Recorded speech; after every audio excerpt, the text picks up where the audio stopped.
अस्सलामुअलैकुम नाज़रीन, सच सवेरा के साथ मैं हूं आपकी होस्ट महविश चौधरी। यकीनन आप सब ठीक ठाक होंगे, खैरियत से होंगे और अपने प्यारों के साथ होंगे। आपकी सुबह को मज़ीद खुशगवार बनाने के लिए हम आपके साथ मौजूद हैं कुछ मुख्तलिफ मौज़ूआत के साथ, क्योंकि अपनी ज़िंदगी को बेहतर से बेहतरीन बनाना, अपनी ज़िंदगी के लिए कुछ बेहतर काम सर अंजाम देना हर इंसान की ज़िम्मेदारी और हम सब पे फ़र्ज़ है, लाजिम है कि अपनी ज़िंदगी को बेहतरीन बनाएं। आज के मौजू के हवाले से आपको बताते चलें कि बहुत ही अहम आज का हमारा मौजू है कि पाकिस्तानी मुआशरे में सियासी शऊर की कमी बहुत देखने में आ रही है। उसके पीछे कौन सी वजूहात हैं? क्या हमारी तालीमी अदारे हैं वो हमें सियासी शऊर की तरफ नहीं लेके जा रहे? हमारी फैमिली के अंदर हमारे जो पेरेंट्स हैं वो हमें गाइड नहीं कर रहे? हमारी तरबियत के अंदर कोई ऐसी कमी आ रही है? क्योंकि पाकिस्तानी मुआशरे में हर इंसान को आइडिया होना चाहिए रिलेटेड टू सियासत के, हमारे मुल्क में क्या हो रहा है, हमारे मुल्क की जो सियासत है वो क्या कर रही है।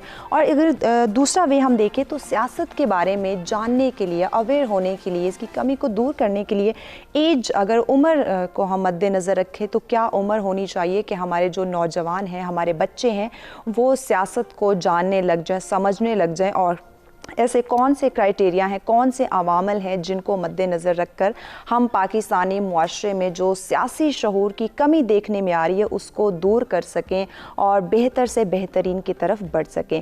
स्टूडियो में मेहमान हमें ज्वाइन कर चुके हैं, उनसे हम जानेंगे, इन तमाम पहलुओं के ऊपर रोशनी डालेंगे, इस मौजू को डिस्कस करेंगे, इन डिटेल बात करेंगे, इसकी अहमियत को उजागर करने की कोशिश करेंगे कि सियासत का शऊर हमारी ज़िंदगी में होना कितना ही ज़्यादा ज़रूरी है। लेकिन उससे पहले हम जानेंगे मौसम की सूरत हाल कि आज का मौसम हमें क्या इंडिकेट कर रहा है।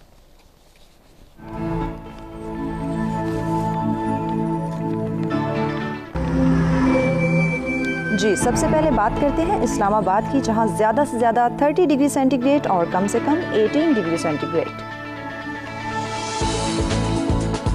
बात की जाए लाहौर की, जहां ज़्यादा से ज़्यादा 31 डिग्री सेंटीग्रेड और कम से कम 18 डिग्री सेंटीग्रेड। रुख करते हैं कराची का, जहां ज़्यादा से ज़्यादा 37 डिग्री सेंटीग्रेड और कम से कम 24 डिग्री सेंटीग्रेड। बात करते हैं पेशावर की, जहां ज़्यादा से ज़्यादा 32 डिग्री सेंटीग्रेड और कम से कम 19 डिग्री सेंटीग्रेड। क्वेटा का हवाला आपको बताते चलें, जहां ज़्यादा से ज़्यादा 25 डिग्री सेंटीग्रेड और कम से कम 5 डिग्री सेंटीग्रेड। रुक करते हैं जी गिलगित बल्तिस्तान का, जहां ज़्यादा से ज़्यादा 17 डिग्री सेंटीग्रेड और कम से कम 6 डिग्री सेंटीग्रेड। आखिर में बात करते हैं मुजफ्फराबाद की, जहां ज़्यादा से ज़्यादा 28 डिग्री सेंटीग्रेड और कम से कम 11 डिग्री सेंटीग्रेड रिकॉर्ड किया गया।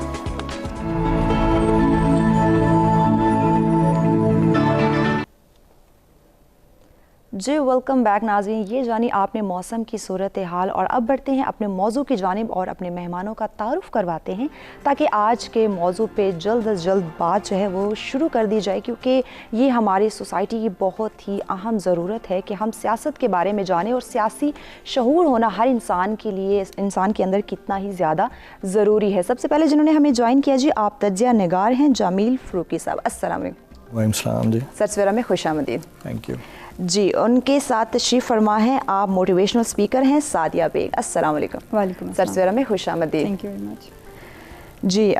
उनके साथ जो तशरीफ़ फरमा हैं आप सुखी साही हैं, आप सीनियर तर्जयाकार हैं। अस्सलाम वालेकुम। सर सवेरा में खुश आमदीद। आप तीनों मेहमानों का बहुत शुक्रिया जी, आपने हमें ज्वाइन किया। और नाज़रीन, आज के इस मौजू पे अगर आप भी हमें ज्वाइन करना चाहते हैं, कोई अपनी राय का इजहार करना चाहते हैं, या सियासत से रिलेटेड शऊर कितना होना ज़रूरी है, कोई भी सवाल करना चाहते हैं हमारे एक्सपर्ट से, तो लाइव कॉल के ज़रिए ज़रूर ज्वाइन कीजिएगा। नंबर आपकी स्क्रीन पर मौजूद है। इसके साथ साथ ओवरसीज़ पाकिस्तानी भी हमें ज्वाइन कर सकते हैं, कोई सवाल करना चाहते हों या अपनी राय का इजहार करना चाहते हों, नंबर आपकी स्क्रीन पर दिए जा रहे हैं। जी जमील साहब, आपकी तरफ आते हैं। हमारे मुल्क के अंदर पाकिस्तानी मुआशरे की जहाँ तक बात की जा रही है, सियासी शऊर की बात की जा रही है, उसमें कमी की बात की जा रही है। सबसे पहले बात करते हैं कि सियासी शऊर कहते किसे हैं? 3 अल्फाज में जी, उनकी एब्रीविएशन 3 I's। 1 इज़ इंटेंट, यानी नीयत किसी चीज़ की, उसके ऊपर कितना मुनहसर होता है। दूसरा है इनकॉम्पिटेंस, यानी कितने आपके अंदर अहलियत या काबिलियत है। बिल्कुल। और तीसरा है इग्नोरेंस, यानी आप कितना उस चीज़ से नाबलद हैं या नावाकिफ़ हैं। नावाकिफ़ हैं, सही। और इसमें अगर एक एल भी शामिल कर लिया जाए, दैट इज़ लर्निंग। अगर लर्निंग का पता नहीं है आपको और आप बेसिक्स को अंडरस्टैंड नहीं करते हैं, तो how come one can understand basics about something very important about political affairs. तो हमारे यहाँ भेड़ चाल ये है कि किसी को शऊर की जगह शहूर बोलना आता है, ठीक है, कोई फारूकी को फरूकी बोल देता है, और फिर हम एक्सपेक्ट करते हैं कि हमारा जो लेवल ऑफ अंडरस्टैंडिंग हो इतना अच्छा हो कि हम पॉलिटिशियंस और पॉलिटिक्स की बेसिक्स को भी अंडरस्टैंड कर जाएं। तो बहुत बड़ा एक अलमिया है हमारी सोसाइटी के साथ। हम बेसिक्स को नहीं समझते, हम उससे फर्दर डिबेट को बढ़ाना चाहते हैं। सही। और उससे बढ़कर 3 R's भी हैं हमारी सोसाइटी में, that is responsiveness, responsibility and respect. और उसके साथ अगर एक और D को हम मिला दें, the details about the person you are talking to, अगर वो नहीं पता हमें तो हम चीज़ों के अंदर कैसे घुस के मामलात को अंडरस्टैंड कर सकते हैं और पॉलिटिकल अफेयर्स जैसे सियासी शऊर की बालिदगी या अदम बालिदगी के ऊपर डिस्कशन कर सकते हैं। तो ये मेरे ख्याल में these are the basic factors. सही हो गया जी। सादिया साहिबा, आप क्या समझती हैं हमारे मुआशरे के अंदर जो सियासी शऊर की बात की जा रही है, उसकी कमी की जो बात की जा रही है, उसकी बेसिक वजह क्या है? फारूकी साहब ने बहुत अच्छे तरीके से उसको बयान किया, लेकिन आप अपने पॉइंट ऑफ व्यू से क्या समझती हैं? जी बिल्कुल, मैं एग्री करती हूँ जो भी इन्होंने पॉइंट्स कहे हैं। और उसके अलावा लर्निंग की जो इन्होंने बात की, तो लर्निंग एंड डेवलपमेंट के हवाले से मैं ज़रूर कहूँगी कि किसी भी सोसाइटी में जो एक एजुकेशन का लेवल होता है, लिटरेसी का जो लेवल होता है, वो बहुत इम्पोर्टेंट होता है चीज़ों को समझने के लिए। बिल्कुल। कोई भी फील्ड आप ले लें, चाहे वो पॉलिटिक्स हो या वो हेल्थ हो, इकोनॉमिक्स हो, इकोनॉमी हो, तो उसका एक स्पेसिफिक डिस्कोर्स होता है। बिल्कुल। तो उस डिस्कोर्स के अंदर बहुत डिफरेंट चीज़ें होती हैं जो उसको क्रिएट करती हैं। पॉलिटिक्स की बात की जाए तो उसमें बहुत सारी पॉलिटिकल आइडियोलॉजीज़ हैं।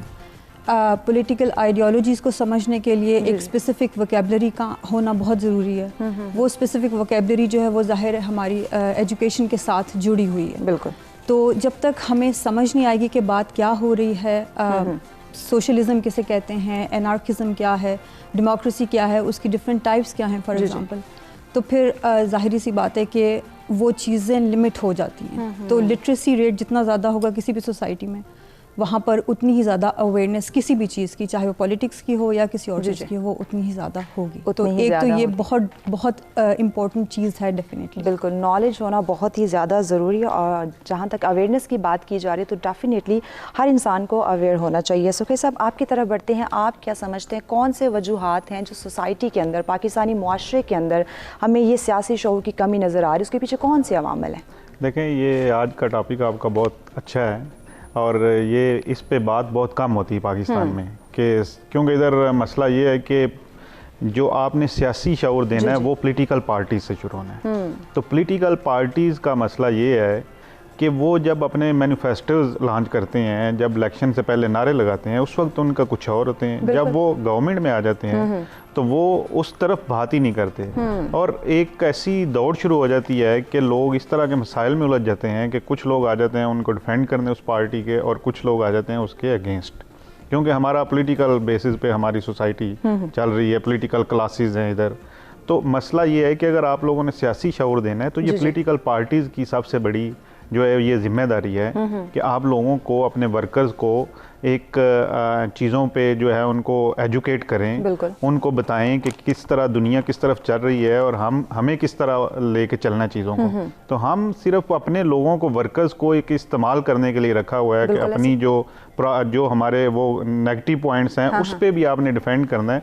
ये तो पॉलिटिकल पार्टीज़ को चाहिए, जो पॉलिटिकल एलीट है उसको चाहिए कि आपने उनको एजुकेट करें, अपने जो पॉलिटिकल वर्कर्स हैं, जो पॉलिटिकल आपको पॉलिटिकली फॉलो करते हैं, उन लोगों को बताएं कि आपने किस तरह, यानी हमें जो है आपने गाइड करना है, क्योंकि ये तो पॉलिटिकल वर्कर्स जो होते हैं और स्पेशली जो वोटर्स हैं उनको चाहिए कि वो किस तरह पॉलिटिकल पार्टीज़ को, उनको जो उनके नेगेटिव पॉइंट्स हैं उनको हाईलाइट करें और उनको याद करवाते रहें। मुख्तलिफ जो वर्कर्स कन्वेंशन हैं उसमें उनको याद करवाएं कि किस तरह आपने हमारे साथ वादे किए थे और आज टाइम गुजरने के साथ साथ आपने क्या किया है, क्या किया, तो बिल्कुल। ये जो है, ये जो पॉलिटिकल पार्टीज हैं, यानी एक हमारे यहाँ तो एक वो चल रहा है, यानी कि कोई इलेक्शन नहीं होते पॉलिटिकल पार्टीज के अंदर, इसी तरह सिलेक्शन होती है।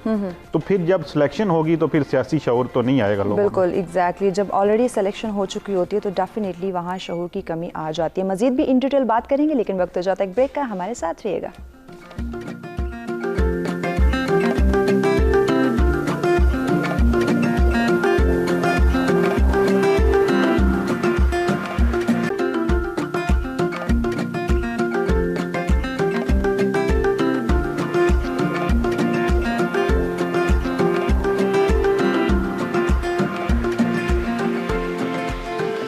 वेलकम बैक नाज़रीन, सच सवेरा में एक दफ़ा फिर से कहेंगे आपको खुश आमदीद। अपने मेहमानों से गुफ्तगू का सिलसिला जारी है कि पाकिस्तानी माशरे के अंदर सियासी शऊर का होना कितना ज़्यादा ज़रूरी है और इसमें कमी क्यों देखने में आ रही है, इसके पीछे क्या वजूहात है, किन को हम समझ नहीं पा रहे और किन अवामल को समझने की बहुत ही ज़्यादा ज़रूरत है। उसमें हमारे जो टीचर्स हैं, हमारे पेरेंट्स हैं, हमारी सोसाइटी है, उन सब का क्या रोल है, किस तरह वो अपना अहम रोल जो है वो प्ले कर सकते हैं, कैसे सोसाइटी के अंदर लोगों के अंदर ये अवेयरनेस क्रिएट की जा सकती है कि सियासत के बारे में उनको आगाही रखनी बहुत ही ज़्यादा ज़रूरी है। अगर आप इस टॉपिक पे हमें ज्वाइन करना चाहते हैं, कोई हमारे एक्सपर्ट से सवाल करना चाहते हैं सियासत से रिलेटेड कि सियासत के बारे में अवेयर होना कितना ही ज़्यादा लाजिम है, कोई भी क्वेश्चन करना चाहते हैं तो लाइव कॉल के जरिए ज़रूर ज्वाइन कीजिएगा। नंबर आपकी स्क्रीन पर मौजूद हैं।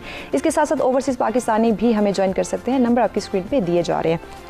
जमील साहब, आपकी तरफ बढ़ते हैं। सियासत पे बात की जा रही है, सियासी शऊर के हवाले से बात की जा रही है। अगर इसमें हम उम्र की बात कर लें, एज एवरेज क्या होनी चाहिए और एक आम आदमी किस उम्र में आके उसके लिए लाजमी है कि वो सियासत के बारे में आगाही रखे, वो अवेयर रहे और कितना ज़्यादा ज़रूरी है? देखें, पॉलिटिकल पार्टिसिपेशन के लिए एज की बात कर रही हैं या एज ए वोटर एज की बात कर रही हैं? हम सोसाइटी के अंदर सर्वाइव कर रहे तो डेफिनेटली जब वोट कास्ट करने की सबसे पहले बात तो आएगी, शऊर को डिफाइन कर लेते हैं। अब इधर मैं आ गया हूँ तो थोड़ा सा इस पे रोशनी डाल लेते हैं। शऊर जो है ना, बेसिकली मैं पढ़ रहा था, एक बहुत बड़े राइटर हैं एंड मोटिवेशनल स्पीकर हैं, सोनू शर्मा, इंडिया के। वो लिखते हैं कि शऊर शीन और वाव के बीच में मौजूद वो ऐन है जो अगर मिस हो जाए तो शोर बन जाता है।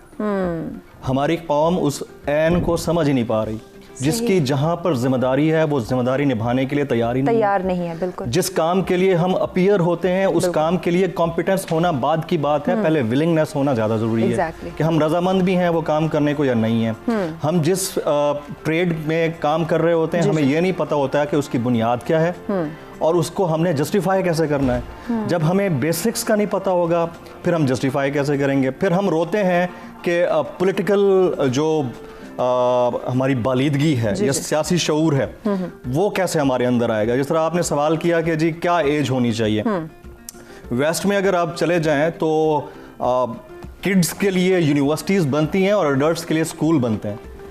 वेस्ट में आप जाएं तो वहाँ पर अक्सर जो स्कूल्स हैं उनका नाम किड्स यूनिवर्सिटी रखा हुआ। हमारे कराची में एक ब्रांच है, सही, किड्स यूनिवर्सिटी रखा हुआ। उसका मतलब कतई ये नहीं है कि जो छोटे बच्चे हैं, जो किंडरगार्टन के स्टूडेंट्स हैं या प्रेप नर्सरी के स्टूडेंट्स हैं, वो यूनिवर्सिटी जा रहे हैं। दैट मीन्स कि आपने उनको वो लेवल ऑफ इंटेलेक्ट देने के लिए बुनियाद रखनी है कि वो उस तरफ बढ़ सकें। इसी तरह से जो पॉलिटिकल अंडरस्टैंडिंग है उसके लिए किसी एज की लिमिट नहीं है। मैं ऐसे लोगों को भी जानता हूं जो 65 की एज में भी डब्बा बन के सिर्फ शोर दे रहे होते हैं, शऊर वाला एन मिसिंग होता है। और ऐसे भी बच्चे हमने देखे हैं, वो कहते हैं ना कि जवानों को पीरों का उस्ताद कर, तो ऐसे बच्चे भी देखे हैं जो 16 साल की उम्र में वर्ल्ड रिकॉर्ड बना रहे होते हैं और अपने बुजुर्गों को एक लेगेसी देने के लिए अपनी राह हमवार कर रहे होते हैं। There is no such age limit और certain limit, this is a limitless journey. But the thing is कि हमें उस शीन और वाव के बीच में जो मिसिंग एन है ना, उसको रियलाइज करना होगा।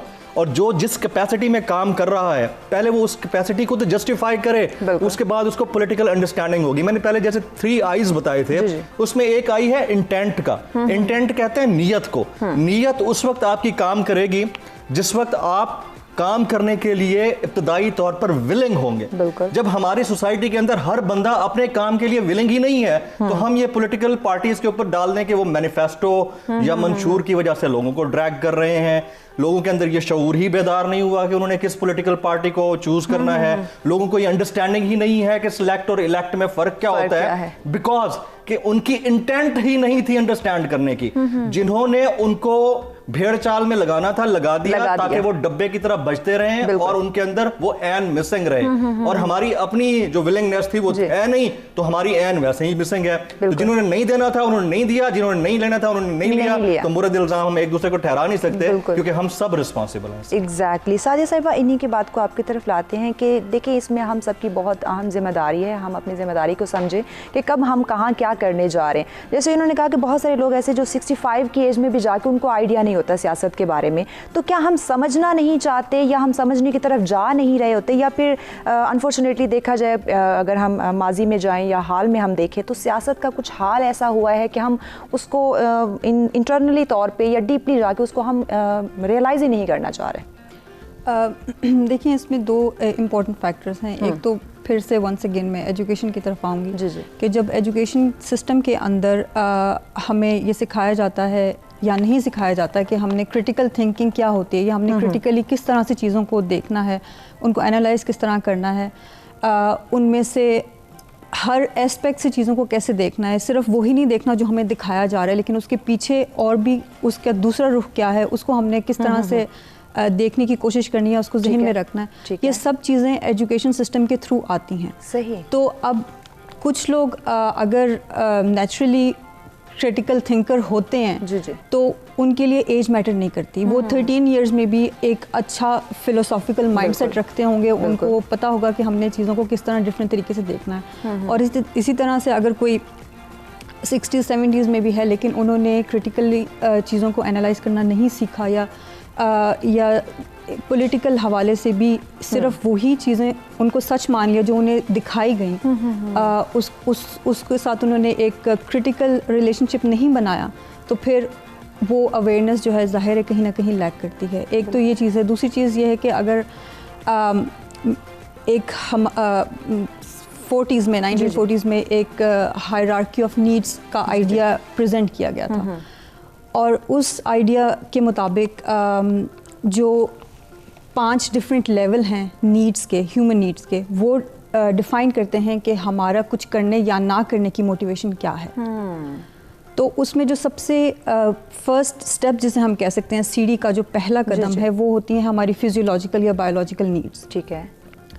तो जब हम अपनी उन नीड्स को फुलफ़िल कर लेते हैं, फिर हम नेक्स्ट स्टेप की तरफ जाते हैं। 5 स्टेजेस हैं इसकी। तो सबसे पहले जो है वो फिजियोलॉजिकल नीड्स हैं, उसके बाद हमारी नीड्स फॉर सेफ्टी हैं, उसके बाद हमारी नीड्स फॉर बिलोंगिंग या सोशलाइजिंग की नीड्स जिनको हम कहते हैं, फिर सेल्फ एस्टीम है, और फिर सेल्फ एक्चुअलाइजेशन या सेल्फ रियलाइजेशन जो है वो लास्ट स्टेज होती है। तो जब हम पॉलिटिकल अवेयरनेस की बात करते हैं या हम एक अपने माइंड को खोलने की बात करते हैं, तो वो सेल्फ एक्चुअलाइजेशन तक जाकर हम वो काम कर सकते हैं। लेकिन वहाँ तक पहुँचने के लिए हमें ये 4 सीढ़ियाँ क्रॉस करनी पड़ती हैं।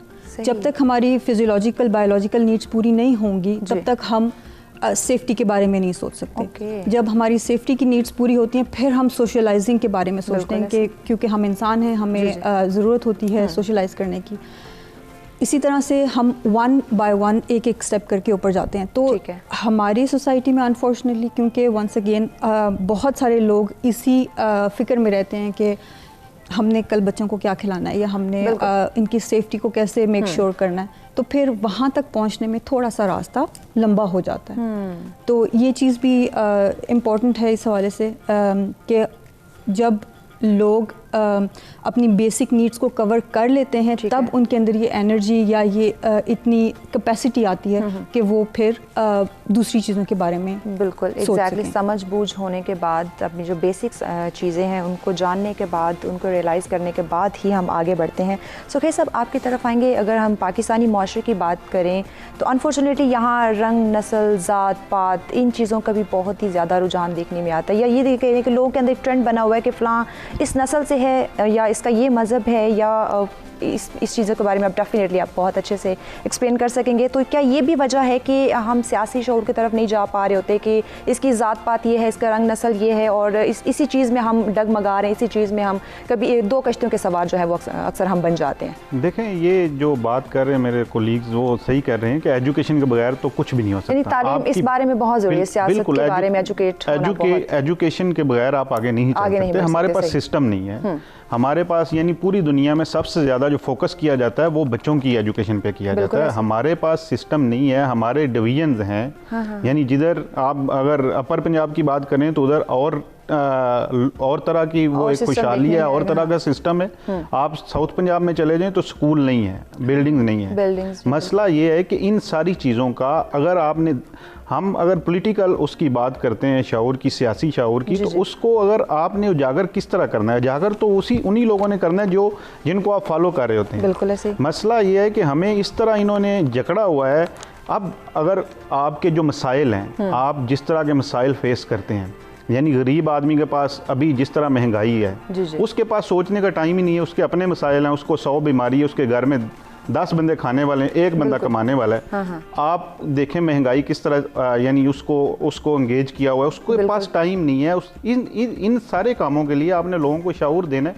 ये उन पॉलिटिकल जो पार्टीज़ हैं, ये उनका काम है कि वो इस तरह के अदारे बनाए। उन्होंने अदारे बनाने की बजाय अपने सेल बनाए हुए हैं। सोशल मीडिया पे आप देख लें किस तरह, यानी एक बंदा, उसको अदालत जो है वो गुनहगार एक जुर्म में वो कर रही है डिक्लेयर, लेकिन उसको किस तरह डिफेंड करने के लिए वो काम हो रहा है, उसको हीरो बनाया जा रहा है। यानी हमारी सोसाइटी में मसला ये है कि जो काम लोगों को अवेयर करने वाले थे, जो लोगों को मसाइल हल करने, अब आज भी यानी जो दूर दराज के इलाकों के लोग हैं उनको ये नहीं पता कि हमने किस तरह जाके ऑनलाइन यूनिवर्सिटी में एडमिशन अप्लाई करना है। यानी ये चीज़ें करनी है गवर्नमेंट ने, ये चीज़ें करनी है अपोजिशन ने, ये चीज़ें करनी है जो पॉलिटिकल पार्टीज़ हैं। अगर आपने, हाँ, मसला ये है कि हम अपने जिसको हम हमारी लाइकिंग और डिसलाइकिंग उसमें वो आड़े आ जाती है कि जिसको हम हीरो मानते हैं वो गलत भी होगा, लेकिन हमने उसको हीरो ही कहना है। तो मसला ये एजुकेशन देना किसका काम है? एजुकेशन ना देना और जो उसमें खामी है वो काम किसका है? यानी एजुकेशन देना जो भी हुकूमत है उसका काम है, सिस्टम बनाना उसका काम है, और उसकी जो खामियां हैं उसको हाईलाइट करना अपोजिशन का काम है। लेकिन हमने कभी भी पिछले, यानी मैंने तो कभी भी, जब से मैं जर्नलिज्म में हूँ, मैंने कभी नहीं देखा कि इन इश्यूज पे बात हुई हो। हमेशा लोगों को यानी करप्शन और उस वाले इश्यूज, अपने दायरे के अंदर उन्हीं चीज़ों को वो हाईलाइट करने में लगे रहते हैं। कभी भी उन्होंने एजुकेशन सिस्टम के बारे में, हेल्थ सिस्टम के बारे में, एक आम आदमी की ज़िंदगी में कौन से मसाइल उसको दरपेश आ रहे हैं, इस पर कभी भी गौर व फिक्र नहीं किया। मज़ीद भी इन डिटेल बात करेंगे अपने मेहमानों से, लेकिन वक्त हो जाता है एक ब्रेक का। देखते रहें सच सवेरा।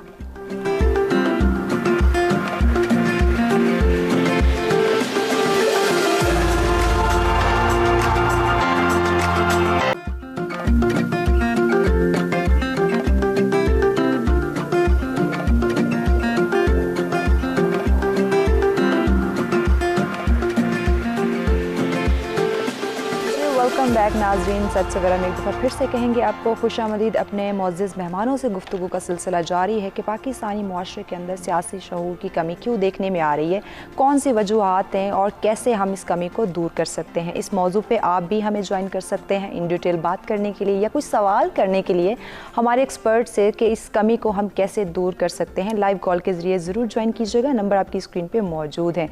जमील साहब, आपकी तरफ आते हैं।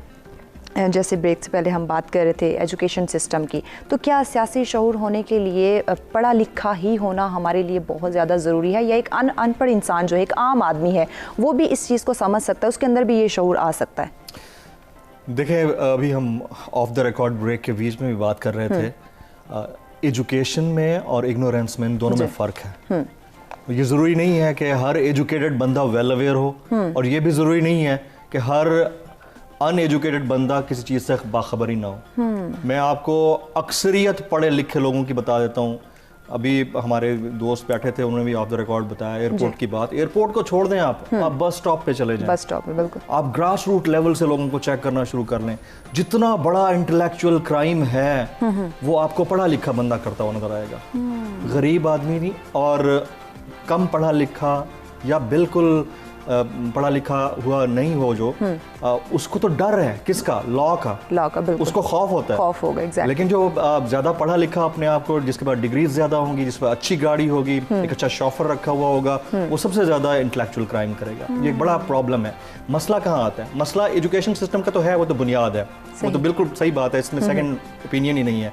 क्योंकि एजुकेशन सिस्टम अगर आपका बेहतर होगा तो वहीं आपको बच्चे को एजुकेशन के साथ साथ उसको ये बताना है कि आपकी तरबियत कैसे होनी है। बिल्कुल। आपको उस राह पे गामजन करना है जहां पर वो इस डिफरेंस को जो शीन और वाव के दरमियान मौजूद एन है उसको अंडरस्टैंड कर सके। वो अंडरस्टैंड अगर नहीं करेगा तो आप कितना ही उसको क्यों नहीं पढ़ा लेते। मैं आपको कई ऐसे लोग बता देता हूँ जिन्होंने डॉक्टरेट कर रखा है, ठेले पे खड़े हुए, कई ऐसे बंदे बताता हूँ, और कई ऐसे लोग हैं, और फिर रोना रोते हैं लक का, LUCK का। मैं अब इसके ऊपर एक बड़ी ज़बरदस्त एक एग्जाम्पल है। एक जू के अंदर एक फादर ऊंट एक बेबी ऊंट के साथ जो है ना आपस में बात कर रहे थे। तो बेबी ऊंट सवाल करता है अपने फादर कैमल से कि हमारे जो पुश्त के ऊपर कोहान है इसका क्या फ़ायदा है। तो उसने बताया कि ये बड़ी ज़बरदस्त चीज़ है, इसमें हम पानी स्टोर कर सकते हैं। यानी ऊंट बता रहा है अपने बच्चे को हम पानी स्टोर कर सकते हैं। अच्छा, उसने कहा ये जो आई लैशेज हमारे इतने बड़े बड़े हैं इसका क्या फ़ायदा है। उसने कहा इसका फ़ायदा ये है कि जब हम डेजर्ट के अंदर होते हैं, जब रेत आती है तो ये हमें उससे बचा लेते हैं। उसने कहा हमारे जो डैड हमारे जो फीट हैं इतने चौड़े चौड़े हैं, इसका क्या फ़ायदा। उसने कहा हम सहराई जहाज़ कहलाते हैं क्योंकि हम उसमें तेज़ी से भाग सकते हैं, ज़्यादा अर्सा गुजार सकते हैं। तो उसने कहा dad why are we in the zoo if we have such capabilities. यानी हम चिड़ियाघर के अंदर क्यों हैं अगर हमारे पास हमारी ये सलाहियतें हैं। Same is the case with humans. हमारे अंदर वो सारी, every single human got the same brain, सही, सेम एनर्जी, सेम 24 आवर्स। उसमें से 8 घंटे किसी ने काम करना है। एक और एग्जांपल देता हूँ जी। हमारा एक सिक्योरिटी गार्ड था ऑफिस में, उसने मुझे रोका और मुझे कहता है कि सर हालत ठीक नहीं है, महंगाई बहुत हो गई है और कंपनी मुझे 30,000 रुपये महीना देती है। तो मैंने कहा नो, कंपनी तुम्हें 30,000 रुपये महीना नहीं देती, दिस इज योर एबिलिटी जो तुम्हें 30,000 रुपये दिलवाती है। तुम कितने घंटे काम करते हो? कहते मैं 12 घंटे। मैंने कहा यहाँ ऐसा बंदा भी है जो 1 घंटा काम करता है 25 लाख रुपये महीना ले रहा है। वही टाइम, वही ब्रेन, वही कैपेसिटीज, यूटिलाइजेशन कहाँ हुई? अवेयरनेस और इग्नोरेंस के दरमियान डिफरेंस खत्म हुआ। उसने अपने every single moment you have to add value in your time. अच्छा, इसी में हम ऐड करें, अगर वालिदैन की अगर हम बात करें, घरेलू लिहाज से बात की जाए, तो पेरेंट्स को शऊर होना लाजमी है या एजुकेट होना लाजमी है सियासत के बारे में? दोनों चीज़ें इंपॉर्टेंट हैं। देखें, एजुकेशन के बगैर शऊर उस अंदाज से आ नहीं सकता। ठीक है। ये भी ज़रूरी नहीं है कि एजुकेशन ना हो तो लोग बाशऊर नहीं होते। ऐसे बड़े बड़े लोग आप गांव में चले जाएं, ऐसे ऐसे लोग होते हैं जो सरदारी निज़ाम के अंदर पंचायत में वो बातें कर जाते हैं जो एक पढ़ा लिखा बंदा सोच नहीं सकता। दलील के साथ बात करते हैं, वेल अवेयर होते हैं, इग्नोरेंट नहीं होते। तो ये कोई ज़रूरी नहीं है। लेकिन हैविंग सेड दिस ऑल, जो बेसिक एजुकेशन है उसके कॉन्सेप्ट को दुरुस्त करने की ज़रूरत है। जो बेसिक एजुकेशन सिस्टम है उसको बेहतर करने की ज़रूरत है। ठीक है। जो बुनियादी हम जो एक बल्ब बना रहे हैं ना, हाँ। सब ये भी जल गया, ये भी जल गया, सब एक जैसे जल रहे हों। हाँ। यूनिफॉर्मिटी, सब एक जैसे दिमाग लेके बैठे हुए हैं और एक ही तरह की सोच लेके बैठे हुए हैं। उसने ख़राब कर दिया है हमारे सारे निज़ाम को। लोगों को इनडिफरेंट रहना चाहिए, चीज़ों के अंदर इन्वॉल्व रहते हुए सोचने की सलाहियत होगी तो शऊर बेदार होगा। और उसके साथ साथ फिर वो पॉलिटिकल पार्टीज भी उसी तरह से रिस्पॉन्सिबल हैं जो मैनिफेस्टो लेके आती हैं लेकिन लोगों को बल्ब बनाना ही पसंद करती हैं। उन्हें पता होता है कि आटे की अगर 1400 रुपए की बोरी मैं दे दूंगा कि इसकी पूरी फैमिली के शनाख्ती कार्ड मेरे पास होंगे। मैं बदीन की एग्जांपल देता हूँ। अच्छा सर, आपके माजरत के साथ आप ब्रेक पे जाना, तो ब्रेक से वापस आके आपकी इसी बात को हम कंटिन्यू कीजिएगा, हमारे साथ रहिएगा।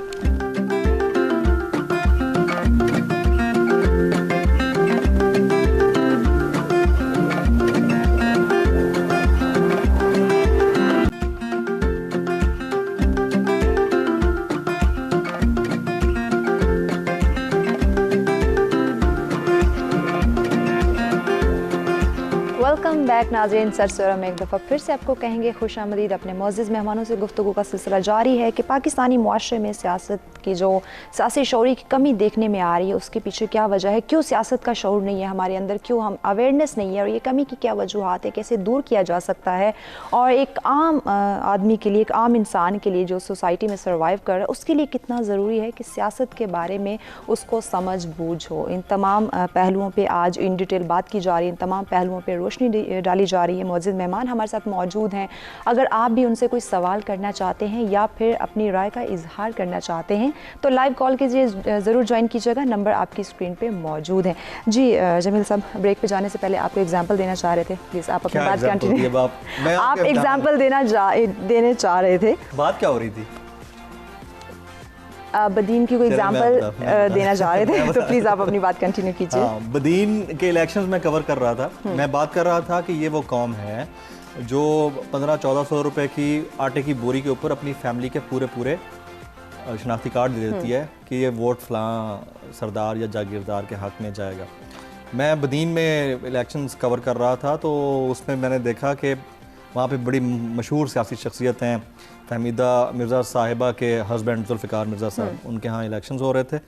तो एक आटे की बोरी के ऊपर 12-12 लोगों के ख़ानदान के शनाख्ती कार्ड ले लिए जाते और अवाम बड़ी खुशी के साथ एक आटे की बोरी दे दें, सबके शनाख्ती कार्ड ले जाएं। ये हालत थी। ये लेवल है शऊर का। यही वो लोग हैं जो शोर करते हैं इन्हीं पॉलिटिशियंस के हक में, नारे लगा रहे होते हैं। बिल्कुल ऐसे ही। खुद ही ठीक होना चाह रहे हैं।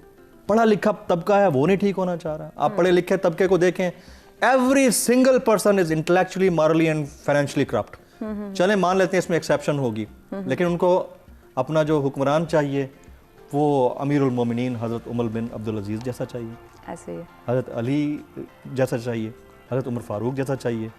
बड़ी ज़बरदस्त बात है। आप एक्सपेक्टेशंस इतनी रखते हैं। अपनी हालत ये है कि आप सिग्नल पे ठीक नहीं रुकते। अपनी हालत ये है कि आप सीखना नहीं चाहते। अपनी हालत ये है कि वो एक बच्ची की हमारे यहाँ शादी हो रही थी हमारे जानने वालों में, तो मैंने अंकल से पूछा, मैंने कहा बताइए लड़का क्या करता है? कहते हैं जी वो फलां जगह पे जो है ना स्टेनोग्राफर है और उसकी 20,000 रुपये तनख्वाह है, ऊपर की आमदनी मिला के 45,000 हो जाती है। अब जो ऊपर की आमदनी क्या है, मतलब उसको भी उसने अपनी कमाई का पेटेंट हिस्सा डिक्लेयर किया है। यानी 20,000 रुपये तनख्वाह है, ऊपर की आमदनी का मतलब बाकी 25,000 रुपये रिश्वत लेता है हर महीने। ये हालत है। This kind of intellectually and morally corrupt nation, and we expect कि हमारे जो लीडर्स हों वो हमें इमरान खान के अंदर तो हमें अमीरुल मोमिनीन चाहिए, हमें नवाज शरीफ साहब के अंदर तो सादिक और अमीन चाहिए। और हमारी अपनी हालत ये है, ना तो हमारा पढ़ने में कोई ध्यान है, ना संवरने में ध्यान है, ना इंटेलिजेंस के ऊपर कोई काम है, ना तरबियत के ऊपर कोई काम है, और हम एक्सपेक्ट करते हैं दूसरे बहुत कुछ कर जाए। तो this is not even possible to think about. अच्छा, अगर आज के दौर को, आज के मुआशरे को 20 साल पीछे लेके जाएं, उनके साथ कंपेयर करें, तो आप क्या समझते हैं? या 25 साल पीछे चले जाएं तो आप क्या, किस तरह कंपेयर करते हैं और क्या, किस नज़रिए से देखते हैं? बयान कीजिएगा। मेरी नज़र में शोर बढ़ गया है।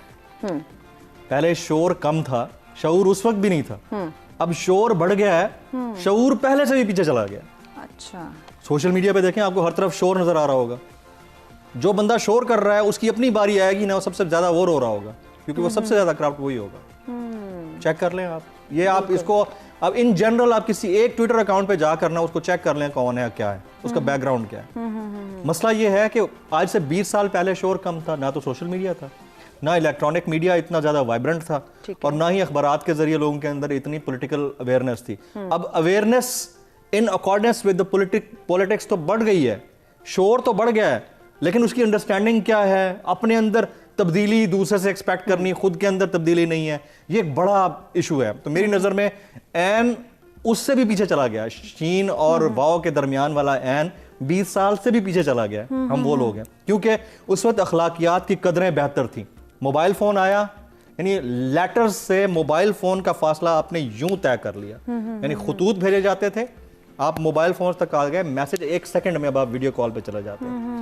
वो फासले कम हुए, दिलों के फासले यूं बढ़ गए। बिल्कुल ऐसे ही। शऊर के फासले, जहां आपको शोर के शीन और वाव के बीच वाले एन को अपने करीब करना था, उसको मजीद आपने घटा दिया और ये डिस्टेंस बिल्कुल शोर बढ़ गया, शोर की कमी होगी। जैसे हम पिछले दिनों का वाकया देख लें जो 14 अगस्त को मीनार पाकिस्तान में पेश आया, 400 से ज़ायद लोगों ने जो एक औरत की इज़्ज़त को पामाल करने की कोशिश की, उसके बावजूद वो अपनी इज़्ज़त को बेचने पे लगी हुई।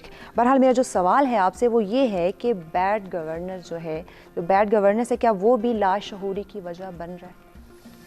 देखिए वो एडमिनिस्ट्रेटिव मैटर है। एडमिनिस्ट्रेटिव मैटर के लिए बुनियादी स्किल्स का होना ज़रूरी है। हमारे मुल्क के अंदर तरबियत का फुकदान, चाहे वो सहाफ़त के अंदर हो, ठीक है, चाहे वो पॉलिटिक्स के अंदर हो या चाहे किसी भी शोबे में देखें, वो फुकदान है। हमारे यहाँ एक बंदा मिनिस्टर है इक्तिसादी उमूर का, आपने उसको इलेक्ट करके मिनिस्ट्री तो दे दी, लेकिन कम से कम उसको 6 महीने की ट्रेनिंग तो देना कि वो किस कैपेसिटी में, वो सारा बोझ आपने डाल दिया उसके अंडर जो ब्यूरोक्रेट होता है वो कर रहा होता है। उस बंदे को बेचारे चिट्टा अनपढ़ लकीर का फकीर, उसको पता ही नहीं होता कि पॉलिसी मेकिंग क्या होती है। Likewise is a case with finance minister, आपको टेक्नोक्रेट लाना पड़ता है बाहर से, यही मसला है, क्योंकि आप उनको बेसिक ट्रेनिंग्स नहीं दे। बेसिक ट्रेनिंग्स कहीं नहीं है, सबसे पहला फुकदान ये है। एडमिनिस्ट्रेटिव मामला है, ये एडमिनिस्ट्रेटिव मामला जो है वो जांचा जाता है स्किल्स से। वहाँ एजुकेशन बेसिक पैरामीटर बहुत पहले निकल चुका होता है, वो नेक्स्ट लेवल का एक इशू है। लेकिन उससे बड़ी बात जो भी आपने बात की थी आयशा अकरम वाली, मीनार पाकिस्तान वाली, उसके ऊपर मैं कमेंट कर दूंगा। देखें जी, हमारी सोसाइटी इतनी बुरी सोसाइटी नहीं है, ऐसे ही इशू बहुत बुरा था, नहीं होना चाहिए था, हाईली कंडेमेबल एक्ट, लेकिन अभी वो एक्सपोज हो गया है खुद ही, वो इशू खुल के सामने आ गया है। अब जिस तरह से वो पैसे मांगने वाली बातें आ रही हैं कि किसने किससे कितने पैसे डिमांड किए, 400 लोग कौन थे। मैं एज एन एंकर पर्सन जो टॉप 3 में पाकिस्तान में रेट होता है, मैं अगर अभी बैठ के एक ट्वीट कर दूं कि मैं आधे घंटे बाद फलान जगह पे आ रहा हूं, आप सब आ जाएं, तो सिक्योरिटी की रिस्पॉन्सिबिलिटी किसकी होगी? मेरी होगी, मैंने बुलाया है, बगैर डिस्ट्रिक्ट एडमिनिस्ट्रेशन को इन्फॉर्म किए मैंने बुलाया, पहली रिस्पॉन्सिबिलिटी मेरी होगी। इसके बावजूद वो एक्ट इंतहाई कंडेमेबल था, लेकिन वो रिस्पॉन्सिबिलिटी खुद अपनी भी होती है। हमारा मसला ये है, हम दूसरों के ऊपर डाल लेते हैं। इंटरनेशनली हमारा इमेज क्या गया है, इतना बुरा तो नहीं है पाकिस्तान। आप नहीं यहाँ पर काम कर रही, बिल्कुल, आपको रास्ते में कितने लोग रोकते हैं और लोग नहीं काम कर रहे हैं। मेरी बहनें नहीं, मेरी एक बहन जो है वो लंदन के अंदर क्वींस एलिजाबेथ हॉस्पिटल के अंदर न्यूरो सर्जन है, दूसरी बहन मेरी नासा के अंदर होती है, वो दोनों हिजाब ओढ़ती हैं और बड़े अच्छे, एक साइंटिस्ट है, एक न्यूरो सर्जन है। थिंग इज कि हम अपने मुल्क के अंदर जो 22 करोड़ आवाम में 22 वाकयात, चले 22 नहीं होंगे 220 होंगे, 220 नहीं होंगे 2200 वाकयात होंगे, ठीक है। ये तो जंगल में भी हो जाया करते हैं। बिल्कुल। क्या अमेरिका में आप क्राइम रेट उठा के देख लें, टॉप 20 कंट्रीज में एक भी मुस्लिम मुल्क नहीं है। टॉप 20 जो हाईली क्राइम के हवाले से रिपोर्टेड कंट्रीज हैं, उसमें एक भी मुस्लिम मुल्क नहीं है। पाकिस्तान तो दूर की बात, इंडिया भी शामिल है उसके अंदर। सही। तो हमें इस चीज को रियलाइज करना चाहिए कि कुछ वाकयात से हम पूरी सोसाइटी को गेज नहीं कर सकते। बिल्कुल ऐसे 22 करोड़ लोगों की सोसाइटी को गेज नहीं कर सकते। इसके बावजूद कि वो जो एक्ट हुआ दैट वाज हाईली कंडेमेबल, नहीं होना चाहिए था, किसी को राइट नहीं पहुंचता। लेकिन विजुअल्स एक साइड के लेके हम पूरे इवेंट को डिस्क्राइब नहीं कर सकते। बिल्कुल एग्जैक्टली ऐसा ही है। सादे साहब आपकी तरफ आएंगे, हम सियासी शऊर की बात कर रहे हैं हमारे पाकिस्तानी मुआशरे के अंदर। वहाँ हम देखें जैसे सोशल मीडिया, ये जो आयशा वाला वाकया पेश आया, ये भी एक सोशल मीडिया के थ्रू ही ज़्यादा से ज़्यादा इसको हाईलाइट किया गया। तो सोशल मीडिया के थ्रू या फिर हमारी फैमिली के अंदर जो सियासत हो रही है, और इन्हीं सियासत की वजह से हमारी जो फैमिलीज़ हैं, हमारे ख़ानदान हैं, वो बहुत दूर हो रहे हैं, इस बारे में आपका क्या कहना है? देखिए, सोशल मीडिया की जो बात है तो हर चीज़ के पॉजिटिव यूजेस भी होते हैं और नेगेटिव यूजेस भी होते हैं, चाहे वो मीडिया हो, सोशल मीडिया हो, जो भी है वो इंडिविजुअल्स पे डिपेंड करता है कि उस चीज़ को वो किस तरह यूज़ करते हैं। तो वही सोशल मीडिया जो है वो अवेयरनेस क्रिएट करने के लिए भी इस्तेमाल होता है, हो रहा है इस वक्त बहुत ज़्यादा, और वही सोशल मीडिया जो है वो कुछ पर्सनल गोल्स को अचीव करने के लिए भी इस्तेमाल हो रहा है। और जो फैमिली पॉलिटिक्स वाला क्वेश्चन है उसको मैं शायद पूरी तरह से समझ नहीं सकी कि आप क्या पूछना चाह रही हैं। तो मतलब पॉलिटिक्स एक अलग चीज़ है, फैमिली पॉलिटिक्स एक बिल्कुल डिफरेंट। दो ख़ानदानों को जोड़ने के लिए या ख़ानदान को जोड़ने के लिए जो पॉलिटिक्स हो रही है, उसको आप किस नज़रिए से देखती हैं? पॉलिटिक्स देखें, अगर तो वो नेगेटिवली यूज़ हो रही है तो वो जोड़ेगी तो नहीं, ऑब्वियसली वो तो लोगों को एक दूसरे से दूर ही करेगी। अगर उसमें some kind of leg pulling involve है, या अगर उसमें हम एक दूसरे की बैक बाइटिंग कर रहे हैं, जड़ें काट रहे हैं, तो फिर तो जाहिर है कि वो चीज़ें लोगों को एक दूसरे से दूर करेंगी। लेकिन वंस अगेन जो इसमें इम्पोर्टेंट चीज़ है वो ये है कि मकसद क्या है हमारा। अब अगर हम वंस अगेन एजुकेशन सिस्टम की तरफ ही वापस आएँ, तो एजुकेशन सिस्टम के अंदर हमारा जो गोल है वो लोगों को एजुकेट करना, अवेयर करना, या उनको उनके दिमाग को खोलना नहीं है। वो है कि हमें डिग्री मिल जाए, हम इतने इतने मार्क्स ले लें ताकि हमें एक अच्छी जॉब मिल जाए और हम इवेंचुअली जो है एक अच्छी लाइफ अपने लिए बना सकें। तो उसमें उस सारे प्रोसेस के अंदर जो लर्निंग का एस्पेक्ट है, जो लर्निंग एंड डेवलपमेंट का एस्पेक्ट है, वो कहीं गुम हो गया। तो हम कौन सा रास्ता इख्तियार करते हैं अपने गोल तक पहुंचने के लिए, वो बहुत ज़्यादा डिपेंड करता है कि हमारा गोल क्या है। तो अगर हमने गोल ये बना लिया कि हमने सिर्फ पैसे कमाने हैं और हमारा जो है वो पूरा एजुकेशन सिस्टम उसी गोल के अराउंड बिल्डअप हुआ हुआ है, तो उसमें तो ना तो तरबियत की गुंजाइश है, ना उसका टाइम है, ना उसके ऊपर कोई फोकस है, और सारा फोकस इसी पे है कि हम किस तरह अच्छी से अच्छी डिग्री लेके और किसी तरीके से हम पैसे कमाने के लिए तैयार हो जाएं। ठीक हो गया। सुखी साहब, आपकी तरफ बढ़ेंगे। अगर हम बात करें एक आम आदमी की या मुआशरे में जो हम लोग सर्वाइव कर रहे हैं, इनका सियासी पार्टीज़ के हवाले से ख़ुद को अवेयर रखना, जो हमारी गवर्नमेंट है उसके बारे में ख़ुद को अवेयर रखना कितना ज़्यादा ज़रूरी है? देखें, ये जो आम आदमी को जो एजुकेट करना है या उसकी जो पॉलिटिकल अवेयरनेस है, उसमें तो सबसे अहम रोल जो है वो यानी मीडिया का भी बनता है। यानी पॉलिटिकल पार्टीज़ का तो है, लेकिन अब मसला ये है कि जो हम सोशल मीडिया की बात कर रहे हैं उधर अब एक बंदा बगैर तस्दीक के एक इन्फॉर्मेशन सोशल मीडिया पे डाल देता है किसी भी पॉलिटिशियन के हवाले से, किसी भी पार्टी के हवाले से। तो उसका, वो जिस तरह फरूकी साहब बात कर रहे थे कि अगर किसी भी आप जो बड़ा अकाउंट है जिसके बड़े अच्छे फॉलोअर्स हैं, तो उनको ये चाहिए, वो रिस्पॉन्सिबल हैं कि जब वो कुछ चीज़ शेयर कर रहे होते हैं तो उसको पूरी जिम्मेदारी के साथ तस्दीक किए बगैर उस इंफॉर्मेशन को शेयर करें, क्योंकि उनके पीछे कई लोग जो हैं, हज़ारों की तादाद में, मिलियन में लोग उनको फॉलो कर रहे होते हैं। बिल्कुल ऐसे। तो ये काम तो है, यानी जिधर यानी अब अगर आप कह रही हैं आम आदमी को किस तरह अवेयर करना है, तो उसके लिए मुख्तलिफ यानी टूल्स हैं, और वो पॉलिटिकल पार्टीज जिस तरह अपने इन्होंने सेल बनाए हुए हैं, क्योंकि आजकल सबसे ज़्यादा जो अवेयर किया जा रहा है या अपने उनको इंटैक्ट रखा जा रहा है, तो वो सोशल मीडिया, फेसबुक, ट्विटर या इंस्टा वगैरह है। तो इन टूल्स का इस्तेमाल जो है वो, यानी वो जो यूज़ कर रहे होते हैं वो ज़िम्मेदार होते हैं कि वो चीज़ों को किस तरह, यानी वो एक मुजरम को भी एक बहुत बड़ा पारसा बना के पेश कर रहे होते हैं। तो वही बात है कि जब आप अपने जो हुक्मरान हैं उनको तो आप देखना चाह रहे हैं कि वो को बहुत बड़े, यानी उनको चीज़ दिखाना चाह रहे हैं, तो उसके लिए जो वो नीचे वर्कर है उसको अवेयर करें पॉजिटिवली। ये ना हो कि एक चीज़ आप शेयर कर रहे हैं या उनको लोगों को बता रहे हैं और वो 2 दिन बाद वो उसकी तस्दीक ही ना हो, वो गलत हो जाए। जिस तरह ये मीनार पाकिस्तान वाला इशू हम कि किस तरह इसको यानी एक पजीराई मिली और लोग एक अवाम जो थी वो साथ खड़ी हो गई एक उस खातून के साथ या लड़की कह लें, और उसके बाद अभी क्या उसका वो रिज़ल्ट निकल रहा कि वो अपने पर्सनल उसको गोल को अचीव करने के लिए इस तरह के। तो ये चीज़ें हैं कि जब आप इंफॉर्मेशन या किसी भी किस्म की, चाहे किसी भी हवाले से जब शेयर की जा रही हो, पॉलिटिकल प्लेटफॉर्म से या सोशल प्लेटफॉर्म से या मीडिया से, तो उसकी तस्दीक होना बहुत ज़रूरी है। एग्जैक्टली, तस्दीक होना बहुत ही ज़्यादा ज़रूरी है। जो भी आप चीज़ सोशल मीडिया पे अपडेट करें, डेफिनेटली बहुत सारे लोग आपसे जुड़े होते हैं और बहुत सारे लोग आप पे ट्रस्ट भी करते हैं कि ये जो चीज़ भी पोस्ट करेंगे वो डेफिनेटली ठीक होगी। मज़ीद भी इन डिटेल बात करेंगे अपने मेहमानों से, लेकिन वक्त हो जाता है एक ब्रेक का। देखते रहें सच सवेरा।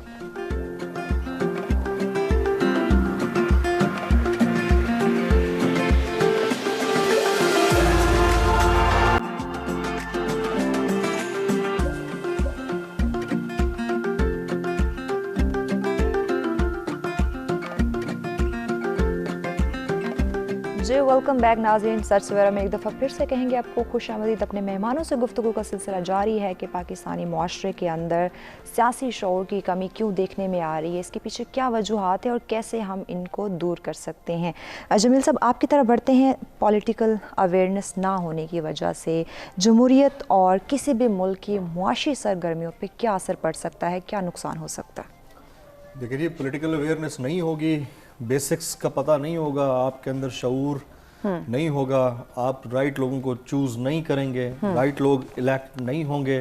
जब राइट लोग इलेक्ट नहीं होंगे तो वो सही पॉलिसीज़ नहीं बना पाएंगे। जब सही पॉलिसीज़ नहीं होंगी तो फिर मईशत का वही हशर होगा। जो किसी गलत शख्सियत के सिलेक्ट होने की वजह से होता है या इलेक्ट होने की वजह से होता है। तो बुनियादी चीज़ तो वही है, पॉलिटिकल अवेयरनेस आपके अंदर हो, आपको vote to right and vote to choice ठीक है, एंड राइट टू चूज़, इन सब का पता होना चाहिए। और अगर जब पता नहीं होगा तो फिर आप गलत लोगों को वोट दे डालेंगे और उसके नतीजे हम पिछले 30-35 साल से भुगतते आ रहे हैं। जो भी आता है हमें गलत ही लगता है। उसकी वजह यह है कि मलबा इतना जमा हो चुका है, मलबा इतना जमा हो चुका है, हमें हर बंदा ही गलत नज़र आ रहा होता है। और ये दुनिया तो बहरहाल दुनिया है, दिस इज़ रियल वर्ल्ड, ये आइडियल तो हो नहीं सकती। ऐसी आइडियल तो हो नहीं सकती कि यहाँ सारे फरिश्ते हों। है तो इंसानों की दुनिया, गलत भी होंगे।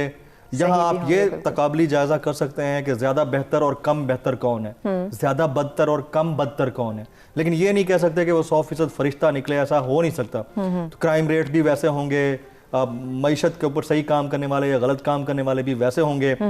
लेकिन जब आप चूज कर रहे होंगे तो चूज करते हुए आपको अंदाजा होगा, क्योंकि आपके अंदर अवेयरनेस होगी, किस चीज की अंडरस्टैंडिंग होगी कि आप सही बंदे को इलेक्ट करने के लिए अपना वोट डाल रहे हैं। मैं ऐसे बहुत सारे लोगों को जानता हूँ अपने इर्द गिर्द जिन्होंने अपनी 50 साल की जिंदगी में कभी वोट ही कास्ट नहीं किया। अच्छा। वो कहते हैं कि हमें तो सारे बुरे लगते हैं। तो आपको कम बेहतर और ज्यादा बेहतर में फर्क करना होगा। ये नहीं कि आपको फरिश्ता चाहिए, फरिश्ता तो किसी भी कुरे अर्ज पे आपको मिलेगा ही नहीं। हर बंदे में कोई ना कोई, ट्रंप जैसे बंदे को लाए 4 साल बाद क्या अंदाजा हो गया कि वो किस तरह, ओबामा जैसा बंदा, मतलब अब यहाँ पाकिस्तान के अंदर बात होती है ना कि जी एस्टैब्लिशमेंट का बड़ा जोर होता है। ओबामा जैसा बंदा, first African American black to become the president of United States of America, जब आया उसने कैंपेन में एक बात की। उसने कैंपेन में कहा कि जी मैं जब प्रेसिडेंट बन जाऊंगा तो मैं अफगानिस्तान से अमरीकी अफवाज को निकाल लूंगा। ये 2008 की बात है। सही। जब प्रेसिडेंट बन गया, ओथ टेकिंग हो गई, उसके बाद उसने प्रेस कॉन्फ्रेंस की, उसने कहा कुछ ही दिनों में हम अमरीकी अफवाज को अफगानिस्तान से निकाल लेंगे। उसको पेंटागन ने बुलाया, ये अपनी किताब में कन्फेस करता है। पेंटागन ने बुलाया, उसने कहा भाई you are the first African American black to become the president of United States of America. Isn't that enough for you that you are the president of United States? This is not you who will decide. ये आप decide नहीं करेंगे बिल्कुल ऐसे कि अफवाज को कब वापस बुलाना है। वो चला गया, ट्रंप चला गया, बाइडेन आया, अब जाके गई है फौज वहां से अफगानिस्तान के अंदर से। तो ये राइट फरिश्ते कहीं नहीं है, बिल्कुल ऐसे ये सारे इंसान ही चलाते हैं। उनमें कम अच्छे होंगे, ज्यादा अच्छे होंगे, ये डिसाइड करना पब्लिक का काम है। उनका वोट चोरी ना हो, ये इंपॉर्टेंट बात है। क्योंकि सारे देखिए इंटेलेक्चुअल करप्शन तो हर जगह है। पब्लिक ने वोट गलत जगह दिया, ठीक है, आगे वोट लेने वालों ने गलत लिया, फिर डिसाइड करने वालों ने गलत डिसाइड किया, मतलब वो मैच के अंदर अंपायरिंग ठीक ना हुई तो फिर नताइज भी वैसे आएंगे। यानी किसी के कम मार्क्स होंगे, किसी के ज्यादा होंगे, कोई ग्रेस मार्क्स में पास हो रहा होगा। यही है, इसी तरह सिस्टम चल रहा है। तो इस सिस्टम को हम बेहतर कैसे बनाएं? देखें जी, बेहतर इंडिविजुअल से शुरू होगा। ठीक है। कभी भी नेशंस जो है ना वो इन कलेक्टिव नहीं बनती हैं, उनको पहले अपने आप से स्टार्ट करना होता है। ये लेकिन अपने आप में तो हमें कोई बुराई नजर नहीं आती। यही सबसे बड़ा मसला है ना। तो अपने आप, हम दुनिया की वो कुराए अर्ज़ पर मौजूद वो वाहिद कौम है। मैं आपको एक जबरदस्त बात बताने जा रहा हूँ। हम शायद दुनिया पर मौजूद वो वाहिद कौम है जिन्हें हर गलत चीज में अच्छाई ढूंढना अच्छा लगता है और हर अच्छी चीज में बुराई यकीन निकालना अच्छा लगता है। बिल्कुल ऐसे ही। हम हर अच्छी चीज का गलत इस्तेमाल पहले करते हैं, यही बात है, और हर बुरी चीज के अंदर पहले ढूंढते हैं यार इसमें कोई अच्छाई निकला है, हालांकि हमें पता होगा कि ये गलत है। बिल्कुल ठीक है। तो ये अब सोशल मीडिया को देख लें, इससे बेस्ट, मतलब दुनिया के अंदर वर्ल्ड वाइड वेब WWW जब आया था, वर्ल्ड वाइड वेब दुनिया के अंदर एक रेवोल्यूशन था। तो इससे बेहतर चीज नहीं हो सकती। हमारे यहाँ सबसे पहले उसका गलत इस्तेमाल हुआ। सबसे वालिदैन ने कहा ओह इंटरनेट ना इस्तेमाल करना, हालांकि उनको नहीं पता था। इसके ऊपर गूगल भी है जिससे इंफॉर्मेशन मिलती है।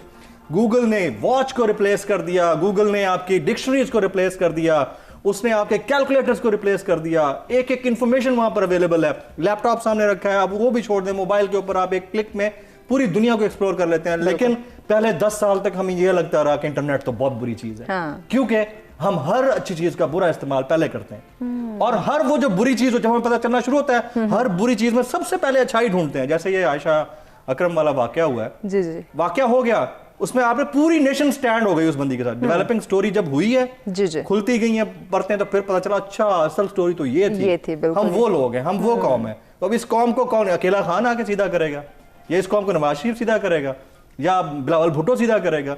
हम खुद ही नहीं सीधा होना चाह रहे, हम खुद ही अंडरस्टैंड नहीं करना चाह रहे। हमें हर चीज में बुराई ढूंढनी होती है, अच्छाई में कीड़े और बुराई में अच्छाई। अजीब ही कौम है।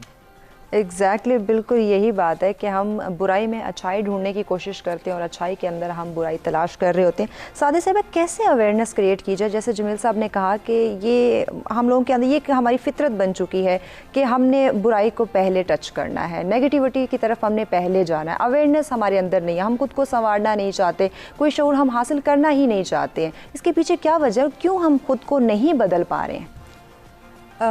देखें, बहुत सारी डिफरेंट रीजंस हो सकती हैं, लेकिन वंस अगेन जब हम एक मास लेवल के ऊपर चेंज की बात करते हैं जी जी, तो वंस अगेन मैं फिर से वही बात करूंगी कि हमें अपने एजुकेशन सिस्टम को चेंज करने की ज़रूरत है। ठीक है। जब हम अपने एजुकेशन सिस्टम को इस चीज़ के अराउंड बिल्ड कर लेंगे कि हमने क्रिटिकल थिंकर्स पैदा करने हैं, हमने पैसे कमाने वाली मशीनें पैदा नहीं करनी, हमने लोगों को पढ़ाना है ताकि वो उनके माइंड ओपन हो। लेकिन आजकल पढ़ाई नहीं, बस डिग्री हमें चाहिए, ग्रेड चाहिए। एग्जैक्टली। तो जब तक ये फोकस हमारा चेंज नहीं होगा, जब तक हम क्रिटिकली चीज़ों को देखना शुरू नहीं करेंगे, तो हम पॉलिटिक्स को भी वंस अगेन वही उसकी जो फेस वैल्यू है उसके साथ ही हम चलेंगे। जो हमें अच्छा नज़र आ रहा है हम उसी को अच्छा मानेंगे, जो हमें बुरा नज़र आ रहा है, जो हमें बुरा लग रहा है वो उसको हम बुरा मानेंगे। हम ये नहीं सोचेंगे कि शायद इसके लेकिन जहाँ तक तालीमी निज़ाम को ठीक करने की बात है वो भी तो हम लोगों ने करनी है, बट अनफॉर्चुनेटली वो मलबा भी हमने गवर्नमेंट पे डालना है कि सियासत ने ये करना है, ये हुकूमत का काम है, ये उसकी जिम्मेदारी है। जी देखिए, ये बिल्कुल क्योंकि हमारे यहाँ पब्लिक और प्राइवेट स्कूल्स दोनों ही बहुत ज़्यादा हैं, तो ये स्कूल्स का वंस अगेन जब फोकस इस चीज़ पे आएगा कि हमने इंडिविजुअल्स को क्रिएट करना है जो क्रिटिकली थिंकिंग का प्रोसेस कर सकें, तो फिर पैसा कमाने की जब फोकस थोड़ा हटेगा तो फिर हम इन चीज़ों को कर सकते हैं। और गवर्नमेंट लेवल पे भी जो हमारा एजुकेशन सिस्टम है उसके अंदर ये चीज़ चेंज करने की ज़रूरत है। और ये प्रॉबेबली एक जनरेशन में शायद नहीं होगा, लेकिन कहीं ना कहीं से इसको प्रोसेस को स्टार्ट करना जो है वो ज़रूरी है। कहीं ना कहीं किसी ना किसी ने तो इसको डेफिनेटली स्टार्ट करना है और हर इंसान की अपनी जिम्मेदारी है कि वो खुद को बेहतर करे, अपनी फैमिली को बेहतर करे, उसके बाद हम सोसाइटी को भी बेहतर बना सकते हैं। मज़ीद भी इन डिटेल बात करेंगे, लेकिन वक्त हो जाता है एक ब्रेक का, हमारे साथ रहिएगा।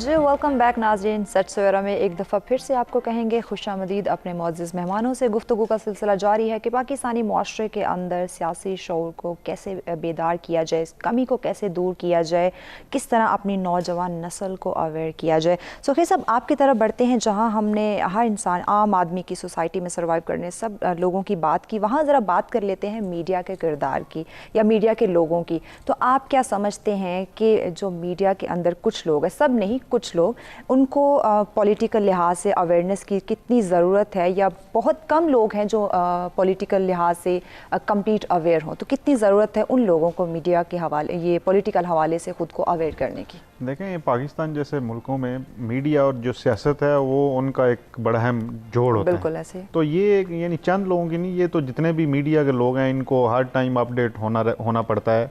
ये यानी जो पॉलिटिकल हो रही होती हैं डेवलपमेंट्स, उस पर इनकी बड़ी गहरी नज़र होती है। ठीक है। तो बेसिकली मीडिया जो है ये माइंड को बनाता है, और जो किसी भी हवाले से वो कोई नेगेटिविटी फैलानी है तो उस पर भी मीडिया का एक रोल है। तो जिस तरह हम सोशल मीडिया की बात कर रहे थे, इसी तरह जो मीडिया होता है, main stream media, specially newspapers या जो टीवी चैनल्स हैं, तो जो इधर लोग बैठे हुए हैं उनको बड़ा यानी उनकी बड़ी गहरी नज़र होनी चाहिए इशूज़ पे, क्योंकि कोई भी चीज़ इस तरह की ना जाए जिससे इनके बाद में बायस शर्मिंदगी बने। यानी एक न्यूज़पेपर पे एक खबर गलत चली जाए तो वो तो कई सालों तक उसका लिंक आपका वो उधर मौजूद होता है, यानी गूगल आप करें तो वो स्टोरी निकल, उसको मिस यूज़ किया जाता है। तो मेरा ख्याल है ये जो मीडिया का रोल है वो तो बहुत अहम है कि जो पोलिटिकल अवेयरनेस है, जो पोलिटिकल डेवलपमेंट्स हैं उनके हवाले से, यानी जो भी बंदा जो भी खबर दे रहा होता है, जो भी बंदा यानी उसको अगर तस्दीक नहीं कर रहा तो उससे उसको ये समझ होनी चाहिए कि कितना डैमेज हो सकता है, किसी की किरदार कशी में कितना बड़ा रोल प्ले किया जा सकता है मीडिया के थ्रू, किसी को यानी एक जो फेल प्रोजेक्ट जी, है जी। उसको प्रमोट करने के लिए कई जो हमारे मीडिया कारण उनको यूज़ किया जाता है। तो मीडिया के रोल जो है उससे वो बहुत अहम रोल है। उसको तो हम अगर डिफाइन करें कि अगर आपने एक अवेयरनेस देनी है, यानी मीडिया एक मेन प्लेयर है अवेयरनेस का। बिल्कुल हमारे जैसे मुल्कों में जिधर बहुत ज़्यादा इन्फ्लुएंस है मीडिया का, पहले न्यूज़पेपर का था, फिर टीवी चैनल का, अब सोशल मीडिया का है। तो मीडिया के बगैर तो आप अवेयरनेस दे ही नहीं सकते। लेकिन जो मीडिया में लोग बैठे जी, जी। हैं उनकी बड़ी अहम जिम्मेदारी है कि वो जो चीज़ जा रही है, यानी जो उधर मैनेजर्स हैं, मीडिया मैनेजर्स, उनकी बड़ी अहम जिम्मेदारी है कि जो चीज़ रिपोर्टिंग से आ रही है जी, जी। या जो चीज़ हमारी स्क्रीन पे जा रही है उसको चेक करने की, उस पर बड़ा यानी एक चेक एंड बैलेंस की ज़रूरत है कि कोई चीज़ गलत ना चली जाए। बिल्कुल। जो एक इशू को हाईलाइट किया जाए और बाद में उसकी असलियत कुछ और हो। बिल्कुल। तो ये चीज़ें हैं कि जो भी आप लोगों को बता रहे हो उसको पहले परखा जाए, उसके बिल्कुल। बाद उसको लोगों तक पहुंचाया एग्जैक्टली जाए। जमील साहब, आपकी तरफ आते हैं, चूँकि मीडिया अपना बहुत अहम रोल प्ले कर रहा है, पॉलिटिकल लिहाज से उसको प्रमोट भी किया जा रहा है, तो आप क्या समझते हैं मज़ीद इसमें कितनी अवेयरनेस की ज़रूरत है, ताकि जैसे सुखी साहब ने भी बात की कि लोगों की नज़र होती है, आप जो भी न्यूज़ ब्रेक करेंगे वो डेफिनेटली उसको वो दुरुस्त मान लेंगे। बयान कीजिएगा। देखें, मीडिया को जब मीडिया नया मैं प्रिंट मीडिया तो बहुत अरसे से, इलेक्ट्रॉनिक मीडिया जब नया पाकिस्तान में आया, पाकिस्तान जैसे मुल्कों के अंदर आया, तो लोग उसको मसीहा का दर्जा देते थे कि यही हैं जो हमारे मसाइल हल करवाएंगे। बिल्कुल। अब इसमें दो एलिमेंट्स हैं, उसको हमें निगलेक्ट नहीं करना चाहिए। पूरी दुनिया के अंदर दो तरह के मीडियाज रन करते हैं इलेक्ट्रॉनिक में। ठीक है। एक कहलाता है स्टेट ओन्ड मीडिया, यानी जो रियासत का चैनल होता है, जी जी। जो सरकार की खबरें देगा, जो रियासत की पॉलिसी के ऊपर ओपिनियन देगा। बिल्कुल। एक होता है कॉर्पोरेट मीडिया, प्राइवेट चैनल्स। ठीक है। कॉर्पोरेट मीडिया हमेशा बिजनेस एंटिटी होता है, वो चाहे पाकिस्तान के अंदर है, इंडिया के अंदर है, मालदीव्स के अंदर है, वेस्ट में अमेरिका चले जाएं, कहीं पर भी चले जाएं, कॉर्पोरेट मीडिया हमेशा किसी ना किसी टिल्ट के साथ चलता है। टिल्ट किस तरह का? उसका झुकाव किसी ना किसी की तरफ होता है, क्योंकि उसका पर्पस होता है बिजनेस अर्न करना। ठीक है। जिस भी चैनल का पर्पस बिजनेस अर्न करना होगा, उसको वो बिजनेस को प्रायोरिटी देगा, बजाय इसके कि वो मसीहाई की तरफ तवज्जो दे या फिर वो पॉलिटिकल अनबायस होकर लोगों को अवेयरनेस दे कि आपने ये करना है। तो उनकी अवेयरनेस ये होगी कि जहां से बिजनेस आ रहा है उसका टिल्ट उसी तरफ होगा। यानी आप इंडिया में चले जाएं, रिपब्लिक टीवी है, वो मोदी का, सबको पता है कि नरेंद्र मोदी का गोदी है, उसका गोद लिया हुआ बच्चा है, चैनल है। तो पाकिस्तान में भी ऐसे चैनल्स होंगे, ऐसे इदारे होंगे। तो उसमें जो ओपिनियन बिल्ड हो रही होती है वो स्टोरी बेस्ड नहीं होती, वो चेन ऑफ इवेंट्स होता है, वो लोगों की जहन साजी हो रही होती है। बिल्कुल ऐसे ही। तो हम ये दिमाग से अपने निकाल दें कि मीडिया का रोल जो है वो मसीहाई है, या मीडिया आपको एजुकेट करने के लिए बैठा हुआ है, खासतौर पर प्राइवेट मीडिया। अब उस प्राइवेट मीडिया के अंदर भी दो हिस्से हैं। एक स्टोरीज होती हैं जो पब्लिक इंटरेस्ट बेस्ड होती हैं, यानी क्राइम से रिलेटेड हो गई, ठीक है, इसके अलावा एजुकेशन से रिलेटेड हो गई, उसमें तो वो फेयर रहता है। जहां पर पॉलिटिकल ओपिनियन मेकिंग की बात आ जाती है, यानी अवामी राय आमा हमवार करना सियासत के हवाले से, तो उसमें उनका फिर टिल्ट दिखाई देता है। किसी एक चैनल का किसी की तरफ होगा, नवाज शरीफ को सपोर्ट कर रहा होगा, कोई इमरान खान को। आपने ऐसे चैनल देखे होंगे जो लगता है कि अच्छा यार ये तो फलां बंदे की वकालत कर रहा है, ये फलां बंदे की वकालत कर रहा है, क्योंकि उनका काम है बिजनेस से रन करना। तो हमें मीडिया से जो तवक्कुआत हम लगा के बैठे हुए हैं ना, ये पूरी दुनिया में इसी तरह रन होता है। इसी में चंद सेकंड का अपना लास्ट मैसेज भी इंक्लूड कर दीजिए प्लीज। लास्ट मैसेज, अपने आप को इनफरादी हैसियत में ठीक करें। ठीक है। और जैसे जैसे वो कहते हैं ना, मैं फिर उसी बात को दोहराऊंगा, शीन और वाव के बीच वाला जो एन है उसको समझना बहुत जरूरी। वो एन अकल है बेसिकली। बिल्कुल। और अकल दो तरह के होते हैं, एक अलिफ से शुरू होता है और एन से शुरू होता है। अलिफ से शुरू होता है वो क्या होता है पता है आपको? नहीं पता होगा, मैं बता, नहीं पता, हमारी बच्चों हमें नहीं पता था, हमें बताया गया। जो अब अक्सर आप बोलते हैं ना अकल दाढ़, यानी इससे ये आ गई तो इससे अकल आ जाएगी, वो एन वाला नहीं है, वो अलिफ वाला है, उसका मतलब होता है आखिरी दाढ़। और ये एन वाली अकल है जिसका मतलब है कि जहन का बेहतर होना, जहन के अंदर शऊर का बेदार होना, वो बेदार करना पड़ेगा। एग्जैक्टली। जी सारिया साहब, चंद सेकंड का लास्ट मैसेज प्लीज। जी, मेरा लास्ट मैसेज ये है कि सब लोग अपना ख्याल रखें और अपने इर्द गिर्द लोगों का ख्याल रखें। बहुत शुक्रिया। जी सुखीला जी बिल्कुल, ये जिस तरह जमील साहब कह रहे थे, आपको अपने से वो शुरू करें, यानी अपनी पहले काउंसलिंग के लिए कुछ सीखना शुरू करें, उसके बाद जो है बाकियों की भी जो है उसके ऊपर फोकस करें काउंसलिंग पे। तो हमें जब तक हम खुद नहीं सीखेंगे उस वक्त तक चीज़ें दूसरों को नहीं सिखा सकेंगे। बहुत शुक्रिया जी, आप तीनों मौजूद मेहमानों का आपने वक्त दिया। और नाजरीन, बहुत अच्छा अच्छी बात उन्होंने कही कि हमें खुद से अपने आप को ठीक करने से स्टार्ट करना चाहिए। जहाँ कि हम मुआशरे को दुरुस्त करने की बात करते हैं, उससे पहले हमें अपने अंदर झांक के देखना है। जो हमारे अंदर एक मैं है उसको ख़त्म करने की बहुत ही ज़्यादा ज़रूरत है। उसी के साथ ही मुआशरे को हम कामयाब बना सकते हैं।